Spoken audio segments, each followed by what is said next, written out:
Some movies entertain you, some movies disturb you, and some movies reach inside your chest, grab something deep, and never fully let go.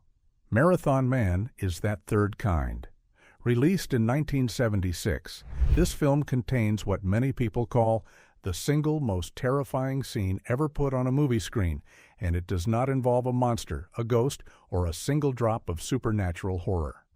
Just a chair, a small metal tool, and a very calm man asking a very simple question. Critics hated it, audiences fainted in theaters, and two of the greatest actors who ever lived nearly destroyed each other making it.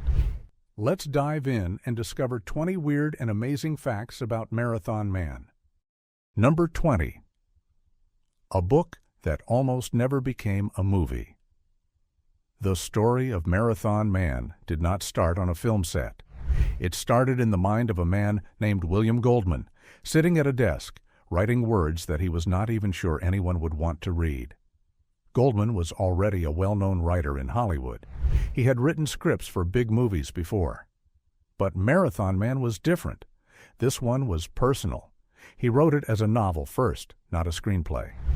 The book came out in 1974, and it told the story of a young man named Babe Levy, a graduate student who loves running and gets pulled into a terrifying world of spies, Nazis, and betrayal. Goldman based parts of the story on his own fears. He was afraid of dentists. He was afraid of people from the past getting away with terrible things. He mixed those fears together and created something that felt very real and very scary. When the book was published, people could not put it down. Critics loved it. Readers loved it.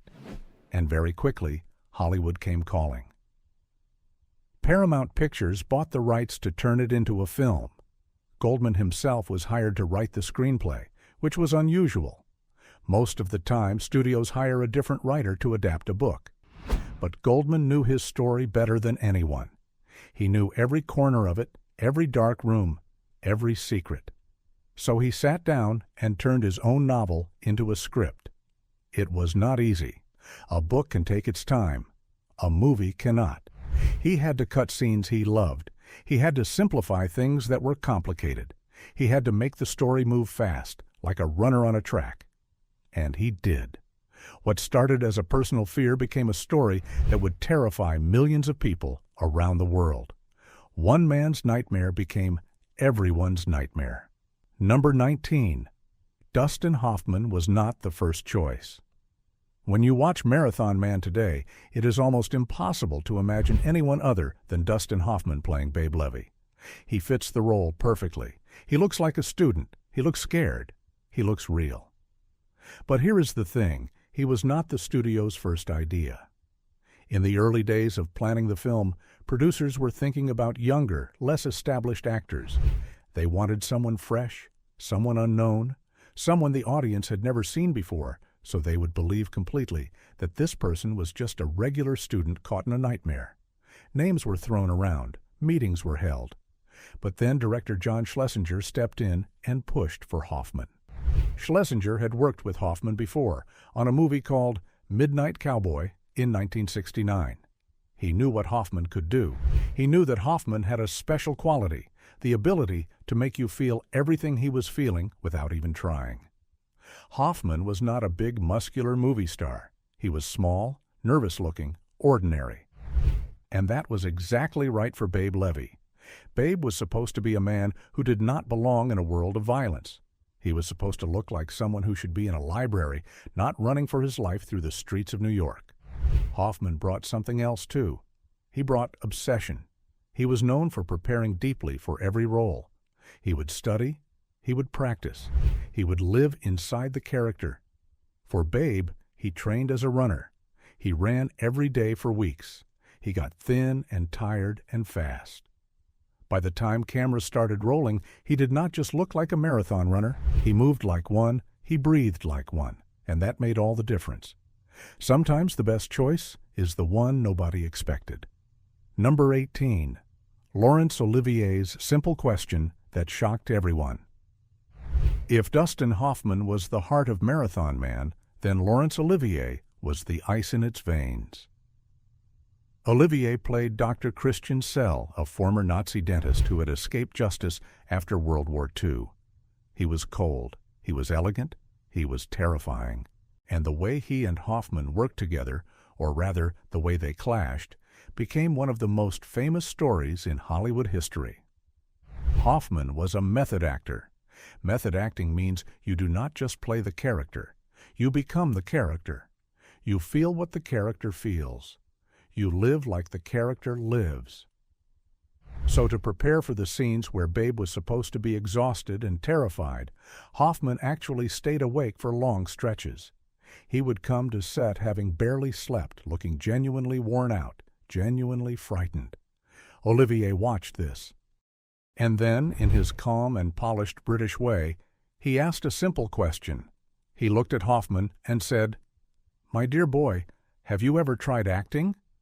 It was a gentle joke, but it hit hard. The two men had completely different ideas about how to create a character. Olivier believed you should pretend.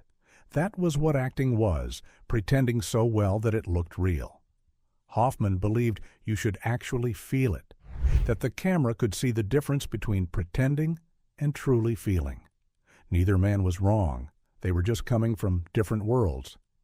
But that moment between them, that quiet, polite, devastating question, has been repeated in film schools and acting classes ever since. It captures something deep about what acting really is. And somehow, despite their differences, both men delivered extraordinary performances. The tension between them may have made the movie better. Sometimes, friction creates fire. Number 17. The dentist scene that made audiences faint. There is one scene in Marathon Man that people remember forever. Even people who have only heard about the film, who have never actually seen it, know about this scene. It is the scene where Dr. Sell sits Babe down in a dentist's chair and slowly, calmly, with a small metal tool, asks him one question over and over. Is it safe? The scene is not full of blood. There are no explosions. There is no loud music. It is quiet, it is close, and it is absolutely terrifying. When the film was first shown to test audiences, people grabbed their armrests. Some people covered their eyes. Some people actually left their seats and walked out of the theater, not because they hated it, but because it was too intense. Reports at the time said that some audience members fainted during screenings. Theater staff had to be prepared. The fear was that simple and that powerful. What made it work was Olivier. He played Sell with complete calm. He was not angry. He was not rushing. He was curious, almost polite, in the most horrible way possible. He moved slowly. He spoke softly. He smiled. And that calmness made everything worse. The quieter he was, the more frightening it became. Director John Schlesinger understood that real terror is not always loud. Sometimes the most frightening thing in the world is someone who is completely in control while you are completely helpless. That understanding shaped every second of that scene. The lighting was close and harsh. The camera stayed on faces. There was nowhere for the audience to look away. What looked like a simple dentist's chair became the most frightening place on earth. Number 16. John Schlesinger's vision for a different kind of thriller. Most thrillers in the 1970s were action-heavy. They had car chases, they had shootouts, they had big music and fast editing. John Schlesinger did not want to make that kind of film. He was a director who came from a tradition of careful human storytelling. His films were always about people first and plot second. When he took on Marathon Man, he had one clear goal: make the audience feel trapped. Not excited, not entertained. Trapped. He wanted people sitting in the theater to feel what Babe felt. The confusion, the disorientation, the slow horror of realizing that the world you thought was safe is actually full of hidden danger. To do this, he made unusual choices. He filmed many scenes in tight spaces, small rooms, narrow corridors, crowded streets. He used the real streets of New York City rather than building sets. He wanted the film to feel like real life, not like a movie. The city itself became part of the threat. All those strangers on the sidewalk, all those cars, all that noise. Who could be trusted? Who was watching? Schlesinger also paid close attention to silence. Many directors fill every moment with music. Schlesinger preferred to let silence do the work. In quiet moments, the audience's imagination would work harder than any sound effect ever could. He was a filmmaker who trusted his audience to feel things without being told how to feel. And it worked. Marathon Man does not feel like a Hollywood film. It feels like something that could actually happen. And that is the most terrifying thing of all. What looked artistic was actually very deliberate. Number 15. The Real History. Behind the Nazi villain Dr. Christian Sell is not a completely invented character. William Goldman drew inspiration from a very real and very disturbing piece of history when he created the character. After World War II, many high-ranking Nazis escaped justice. Some fled to South America. Some hid in plain sight in Europe. Some were helped by networks of sympathizers who believed they deserved to escape. The most famous example was a man named Joseph Mengele, a Nazi doctor who performed brutal experiments on prisoners at Auschwitz. After the war, Mengele fled. He lived in hiding for decades. He was never captured. He died in Brazil in 1979 without ever facing a court of law. Goldman was fascinated and horrified by this. How could someone who had done such terrible things simply disappear? How could a monster walk free while millions of victims and their families carried the pain forever? Sell, in the film, is a version of that nightmare, a man who escaped, who hid, who lived comfortably while the world forgot. When Zell walks through the Jewish neighborhood in New York and the survivors recognize him and begin to shout and reach for him, it is one of the most powerful moments in the film. It is not just a thriller scene, it is a reminder that history does not go away. It lives in the bodies and memories of those who survived. Goldman wanted audiences to feel that. He wanted the entertainment to carry a weight, and it did. Behind the thriller was a moral question that had no easy answer. What does justice look like when the guilty walk free? Number 14. Roy Scheider's complicated role. Roy Scheider was one of the most respected actors in Hollywood during the 1970s. He had just come off the enormous success of Jaws, and he was at the peak of his popularity when he signed on to play Doc Levy, Babe's older brother in Marathon Man. Doc was a spy, cool, experienced, dangerous. He moved through the world of shadows with ease. He was everything Babe was not. Scheider brought enormous energy to the role. He was magnetic on screen. Every time he appeared, you felt the danger rise. His relationship with Babe felt real, two brothers who loved each other but lived in completely different worlds. But behind the scenes, things were complicated. The production had a tight schedule, and there was pressure to keep everything moving. Scheider found some of the working conditions frustrating. There were creative disagreements about how certain scenes should be played. There were discussions about the character's motivation and history that were not always resolved in ways he was happy with. And then, mid-production, something dramatic happened. Without going into full detail because some accounts differ, it is widely reported that Scheider's time on the film ended earlier than planned, and that there was significant tension around his departure. His character exits the story abruptly, in a way that surprised many viewers. Some felt it was too sudden, others felt it added to the film's unpredictability. Whatever happened behind the camera, on screen, Scheider delivered. His performance was sharp, physical, and full of feeling. He made Doc Levy memorable in a short amount of time. What looked smooth on screen had many rough edges behind it. Number 13. Running Through New York, The Real Marathon. The title of the film is Marathon Man, and running is not just a background detail, it is at the center of who Babe Levy is. He runs because he loves it. He runs because his father ran. He runs because it is the one place where he feels free and in control. So when the film began production, there was a serious conversation about how to make the running sequences feel real, not staged, not cinematic in the glossy, slow-motion way. Real. Dustin Hoffman committed fully. He trained with actual long-distance runners. He ran the routes that were going to be filmed so that by the time the cameras rolled, his body knew the streets. He knew where the hills were. He knew where his breath would come short. He knew when to push and when to hold back. The crew filmed on actual New York City streets, often without closing them off completely. That meant real pedestrians, real traffic, real chaos. Sometimes bystanders would stop and stare at the cameras. Sometimes they would walk into the shot. Sometimes a car would honk at exactly the wrong moment. The production team had to work around all of it. But that unpredictability added something to the film. The running sequences have a roughness to them, a texture that feels genuinely urban and alive. Babe does not run through a clean, controlled world. He runs through mess and noise and crowd. And that tells you everything about his situation.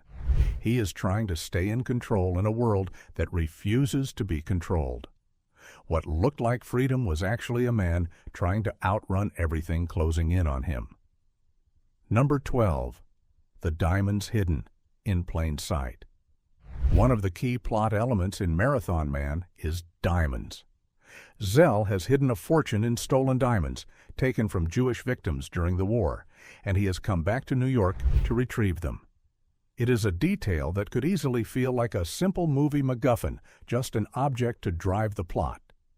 But Goldman built it with great care, and the production team worked hard to make the diamonds feel real and meaningful. The prop department sourced stones that looked genuine on camera. They studied how light moves through a diamond, how it catches and scatters, how it glows differently depending on the angle.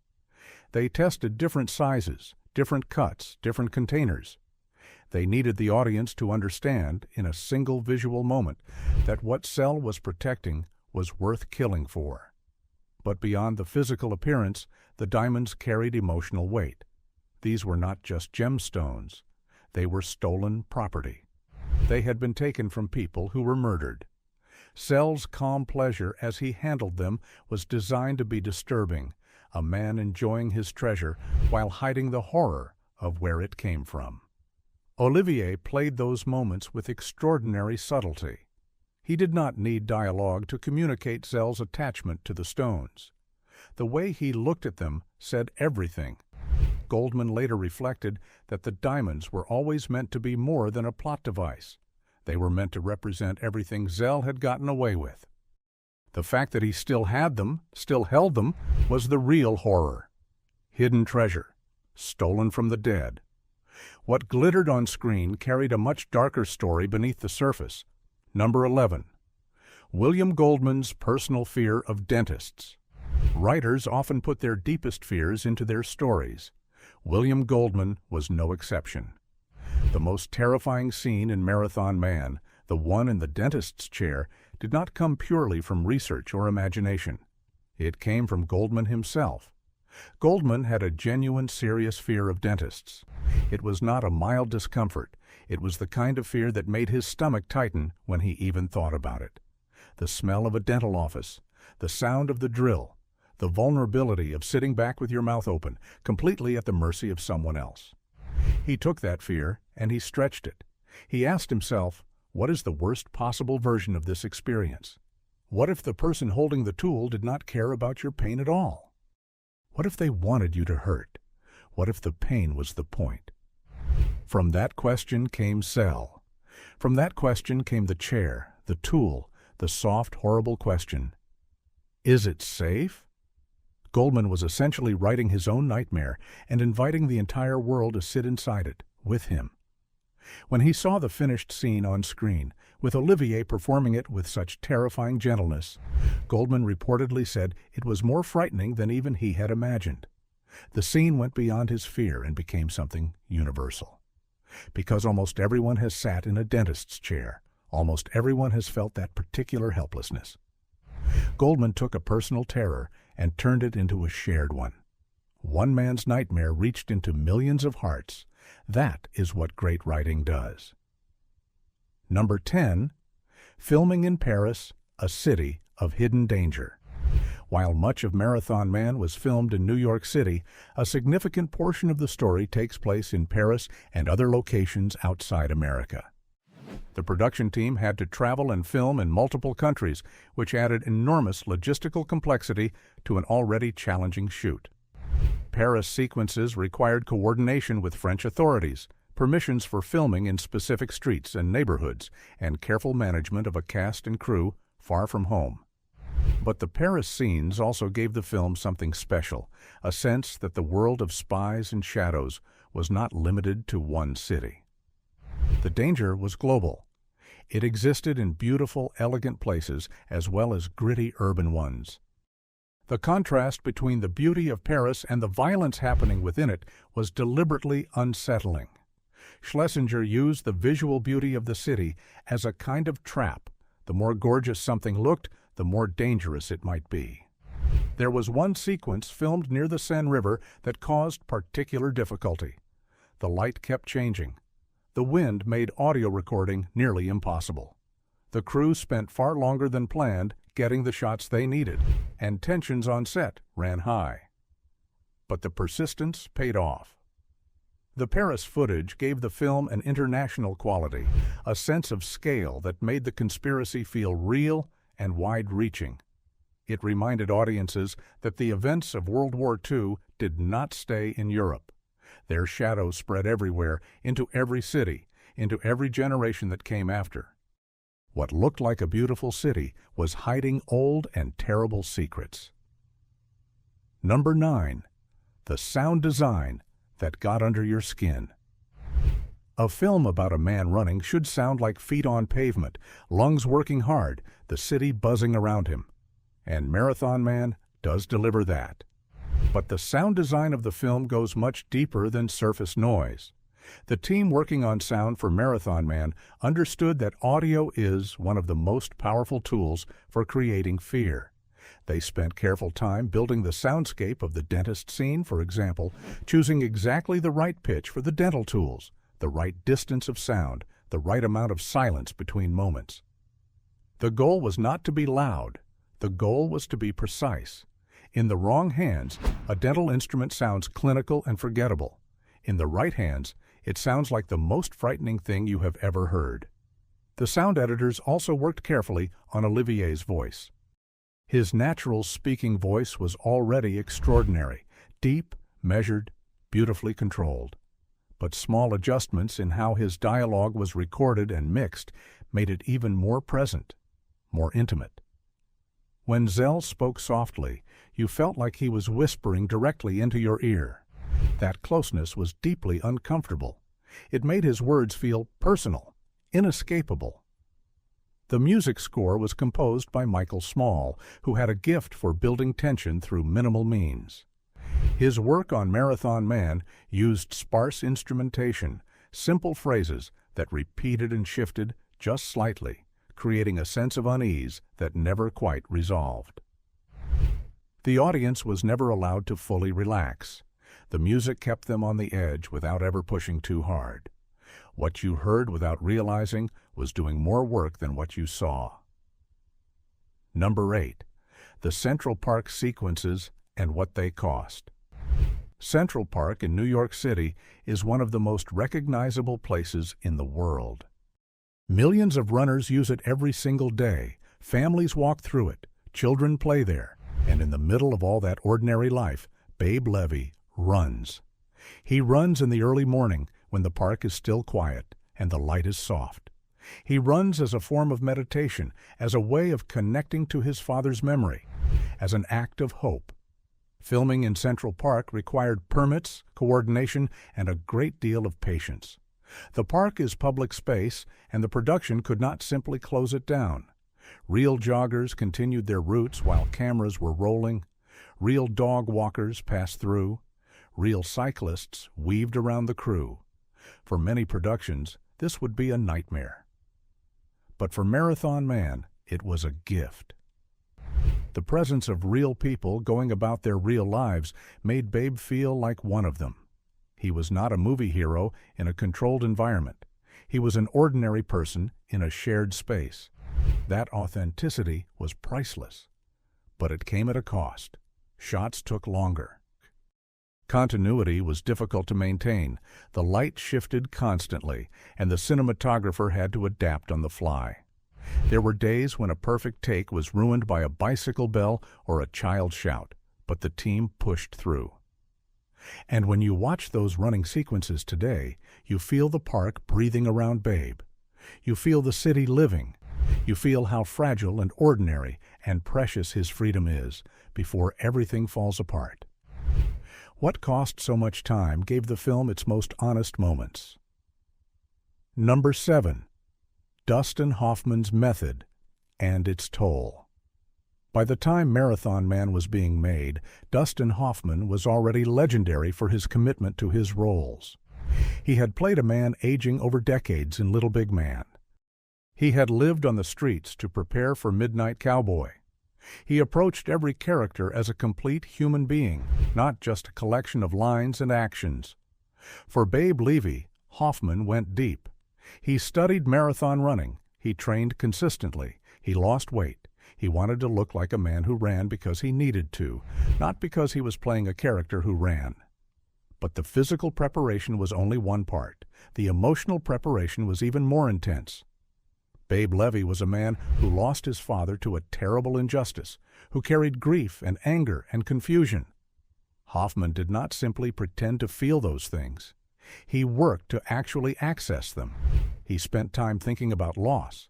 He thought about his own family, his own fears, his own history.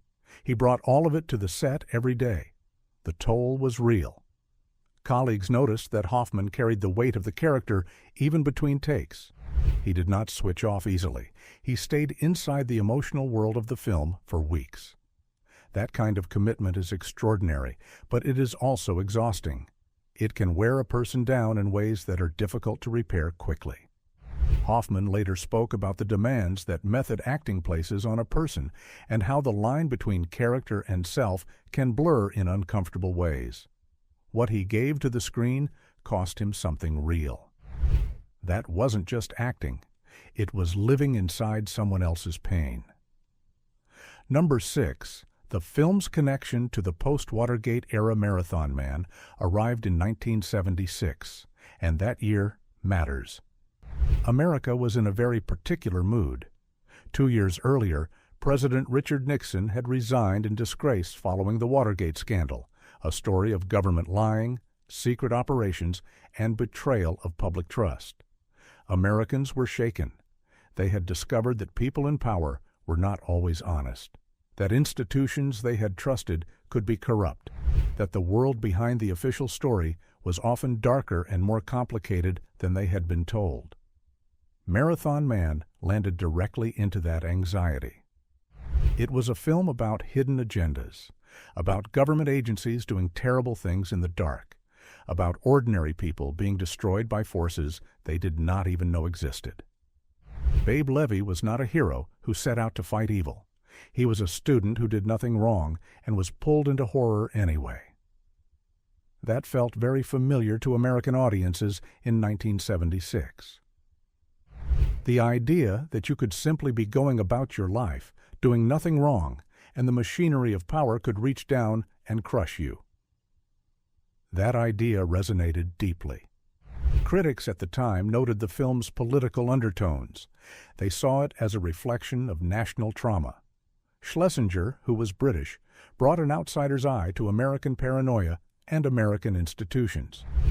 He was not too close to it to see it clearly. He could observe it with a certain distance, and that distance gave the film a cool, analytical quality that made the horror feel even more credible. The film was not just a thriller, it was a mirror, and what it reflected was not comfortable. Number 5. The ending that divided audiences. Every great thriller needs an ending, and the ending of Marathon Man is one that people have argued about since the film was first released. Without giving away every detail for those who have not yet seen it, the final confrontation between Babe and Zell involves diamonds, a reservoir, and a moment of justice that is both satisfying and deeply unsettling. Some audiences left the theater feeling that Babe had done what needed to be done. Others felt disturbed by what happened, not because it was wrong, but because of what it cost. Babe is not the same person at the end of the film that he was at the beginning. Something in him has changed, something that cannot be taken back. He did not become a hero in the way that Hollywood usually defines heroism. He survived. He acted. He made choices that were forced upon him by circumstances he never asked for. And then he had to carry those choices for the rest of his life. Goldman wrote the ending of the novel slightly differently from the film. There were discussions between him, Schlesinger, and the studio about how dark to go, how much to show, how much to leave to the imagination. The final version of the ending is a compromise, but it works. It does not offer easy comfort. It does not wrap everything in a bow. It leaves you sitting with the weight of what you have seen. Justice, in Marathon Man, is not clean. It is not triumphant. It is painful and necessary and sad. And that honesty is what makes the film more than just entertainment. What looked like a resolution left more questions than answers. Number 4. Olivier's health and his extraordinary courage. By the time Laurence Olivier stepped onto the set of Marathon Man, he was not a young man. He was 68 years old, and he was not well. Olivier had been battling serious illness for years. He had survived cancer. He had dealt with a painful muscle disease called dermatomyositis. He had struggled with various other health challenges that would have caused many people to step back from professional life entirely. But Olivier kept working. He kept acting, not because he needed the money, though that was sometimes a factor, but because acting was his life. It was what he had always been. To stop would be to give up something essential about himself. Taking on the role of Zell required enormous energy. The character needed to project power, elegance, and cold control. There could be no visible weakness, no hesitation. Zell was a man who believed completely in his own superiority. Olivier had to embody that while managing real physical pain and fatigue. People on set remember seeing him between takes, sitting quietly, conserving energy. And then, when the director called action, something remarkable happened. He straightened. He changed. He became Zell completely. The transformation was almost frightening to witness. Colleagues spoke about it with genuine awe. Here was a man who was genuinely unwell, finding somewhere inside himself the absolute certainty and menace of one of cinema's great villains. His performance in Marathon Man earned him an Academy Award nomination for Best Supporting Actor. It reminded the world that he was still, at any age, one of the greatest to ever do it. Courage is not always a young person's gift. Number 3. The famous line and what it really means. Is it safe? 3 words. And yet those 3 words have echoed through movie history for nearly 5 decades. They are on lists of the most memorable lines in cinema. They are quoted in discussions about great film villains. They are used in everyday conversation as shorthand for a particular kind of sinister, polite menace. But what makes those 3 words so powerful? On the surface, it seems simple. Zell wants to know if something is safe, if a particular secret has been compromised. He repeats the question because Babe genuinely does not know the answer he is looking for, and Zell does not believe him. The repetition of the question becomes its own form of torture, not just physical, but psychological. The audience feels the futility. Babe cannot give the right answer because he does not know what the right answer is, and so the question comes again and again. But there is a deeper layer. Is it safe? Is also a question being asked of the world itself. Is the world safe? Is it safe to trust people? Is it safe to believe that justice exists? Is it safe to walk through your life assuming that the worst things that happened in history are truly over and will never reach you? Marathon Man's answer is no. The world is not safe. History is not finished. The past is not gone. It is here, in this room, wearing a nice coat and holding a small metal tool. Goldman understood that the most terrifying questions are the ones that cannot be answered. And Olivier delivered them with a gentleness that made them unbearable. 3 words. Infinite dread. Number 2. The film's legacy and what it changed. When Marathon Man was released in October of 1976, it opened to strong box office numbers and a mix of critical responses. Some critics praised it highly, particularly the performances of Hoffman and Olivier and the direction of Schlesinger. Others felt it was too bleak, too disturbing, too willing to go to dark places without offering comfort. But something interesting happened over the years. The film grew. Its reputation deepened. People who saw it when it was first released kept talking about it. They told their friends. They brought it up in conversations about great thrillers. As it moved into cable television and later home video, new audiences discovered it and had the same experience, genuine, skin-crawling unease, followed by a long, uncomfortable silence when it was over. Marathon Man influenced a generation of filmmakers. The idea of a thriller that put ordinary people in extraordinary danger, that used silence and restraint more than action and noise, that trusted the audience to feel rather than simply react, these became touchstones. You can see the fingerprints of Marathon Man in many films that came after it. The dental scene, in particular, became a kind of measuring stick for cinematic terror. When directors want to create a scene of quiet, helpless horror, they know they are working in the shadow of Olivier and that small metal tool. The film also kept the conversation about Nazi war criminals alive at a time when the world was beginning to move on. It insisted that the past had not passed. That insistence mattered. What seemed like entertainment was actually an act of memory. Number 1. The one fact that changes everything. Here is the fact that most people do not know, the fact that sits at the heart of Marathon Man and gives it its real power. William Goldman did not write the dental scene as the centerpiece of the film. He wrote it as one scene among many. He knew it was strong. He knew it was frightening. But he did not fully understand what it would become until he saw Laurence Olivier perform it. Goldman had imagined Cell as a precise, cold villain. He had written the scene with menace in mind. But Olivier brought something Goldman had not written on the page. He brought patience. He brought a kind of horrible tenderness. He seemed genuinely curious about Babe, genuinely interested in the answer to his question, in the way a scientist is interested in an experiment. He was not angry. He was not rushed. He was completely, absolutely, terrifyingly calm. Goldman watched the dailies, the raw footage from each day of shooting, and he felt something shift. He realized that what Olivier was doing was not just acting the scene. He was teaching the audience something about the nature of evil. Real evil, Goldman later said, does not announce itself. It does not shout. It does not look like a monster. It looks like a man in a nice suit, asking a simple question. It looks reasonable. It looks polite. It looks like it might let you go if you just give the right answer. That is what makes it truly terrifying.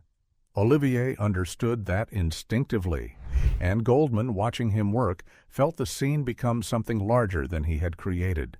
One performance changed the meaning of the entire film. What started as a scene became a lesson, and the lesson is one that the world still needs.